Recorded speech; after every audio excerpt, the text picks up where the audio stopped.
Seja patrocinador do canal Tio Lu com apenas R$1 e participe do sorteio de brindes obscuros. Os detalhes estão aí na descrição do vídeo. Com o passar dos anos, diversas lendas e casos são contados, histórias de terror que arrepiam até a nossa espinha. Você com certeza já deve ter ouvido algumas histórias, principalmente quando você era criança. Os mais antigos sempre têm uma história para contar. Hoje na internet existem diversas creepypastas e diversos contos urbanos. Seriam essas lendas urbanas reais? Infelizmente não podemos provar todas as coisas, mas existe um velho ditado que os antigos costumam dizer: onde existe fumaça, tem fogo. E acreditem vocês, nenhuma lenda urbana ou conto de terror surge por acaso.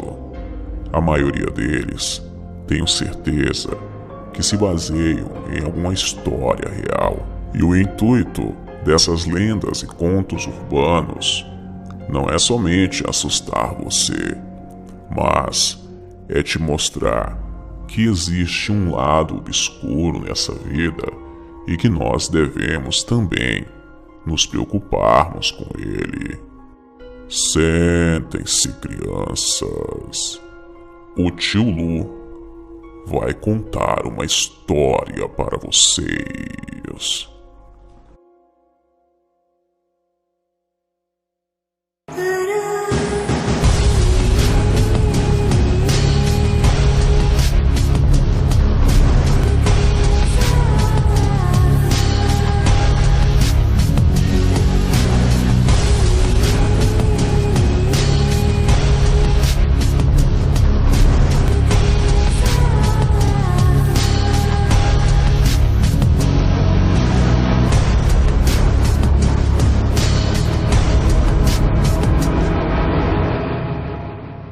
Algumas crianças brincavam nas proximidades de um sítio abandonado, localizado não muito distante na zona urbana, caçando pássaros com seus estilingues e colhendo frutas das árvores da redondeza, quando decidiram brincar na velha casa do sítio.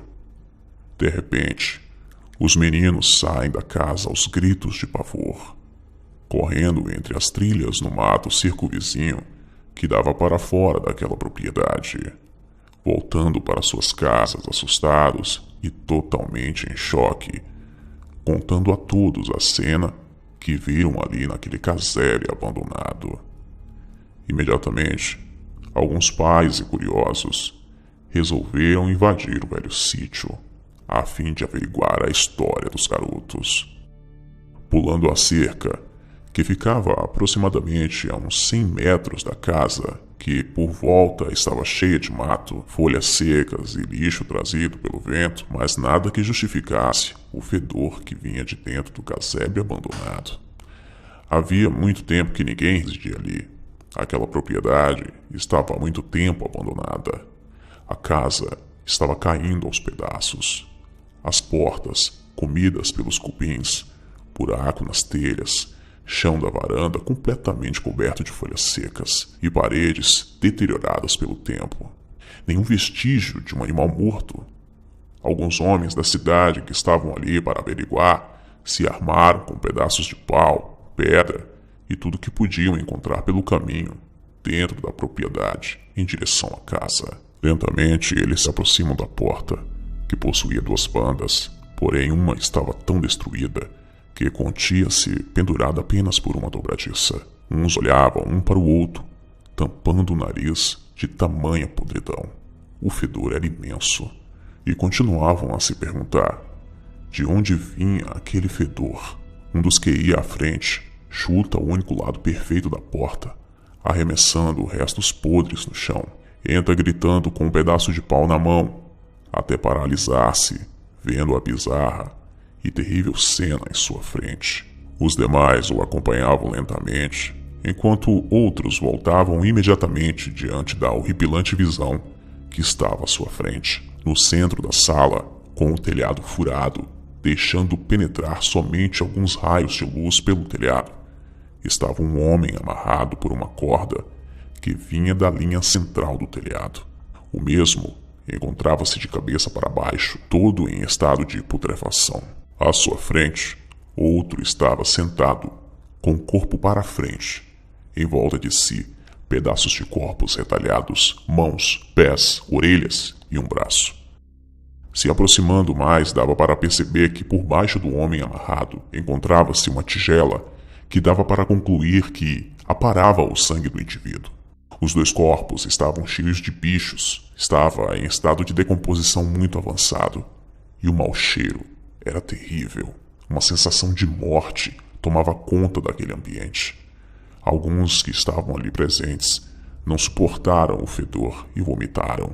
Os cidadãos, de imediato, ligaram para as autoridades competentes, que chegaram até o local para analisar os fatos. Como se tratava de algo sério, bizarro, encaminharam o caso para as autoridades superiores. Todos os lados estavam voltados para aquela pequena cidade. Tanto a mídia como a população esperavam a perícia decifrar tal caso. Afinal, o que poderia ter acontecido?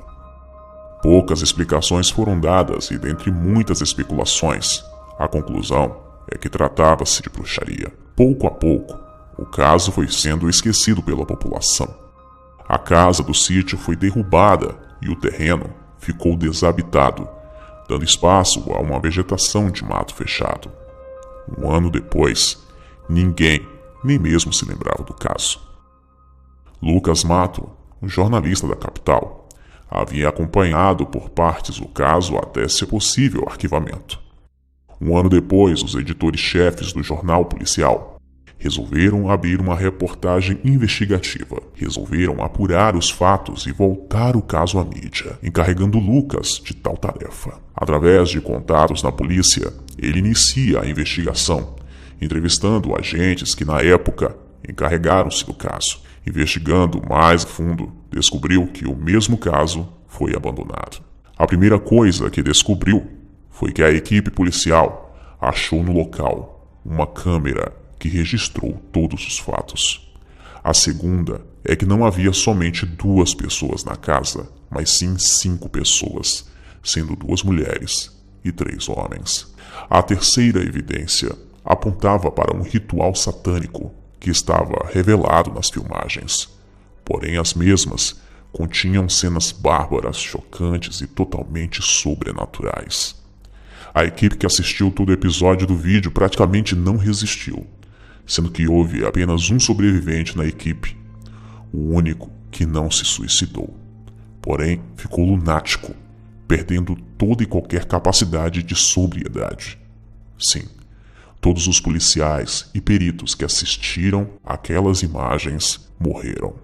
O ponto principal do caso ainda era misterioso. O vídeo desapareceu misteriosamente e virou motivo de grande temor na polícia, sendo que ninguém sequer referia-se ou tinha a ousadia de falar no caso. O mito entre tais era que o vídeo matava quem o assistisse. O jornalista, apurando os fatos, chegou o mais perto possível do paradeiro daquele vídeo. A polícia destruiu o mesmo, porém um mês antes, alguém havia copiado a fim de jogar as imagens na internet. O pior ainda estava para acontecer.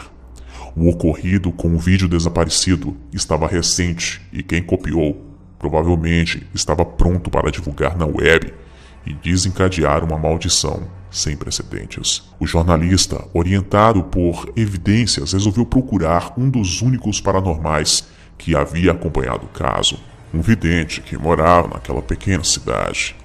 Ao procurar o vidente, que o recebeu de muito bom grado, ele perguntou: afinal de contas, o que de fato continha naquele vídeo? Um ritual satânico?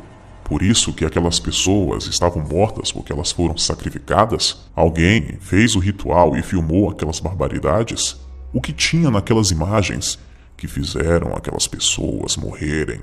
O vidente calmamente deu um trago em seu cachimbo, olhou firmemente nos olhos do jornalista e disse: aparentemente, o vídeo não tinha nada demais, mas eu alertei aos policiais para que não o assistissem.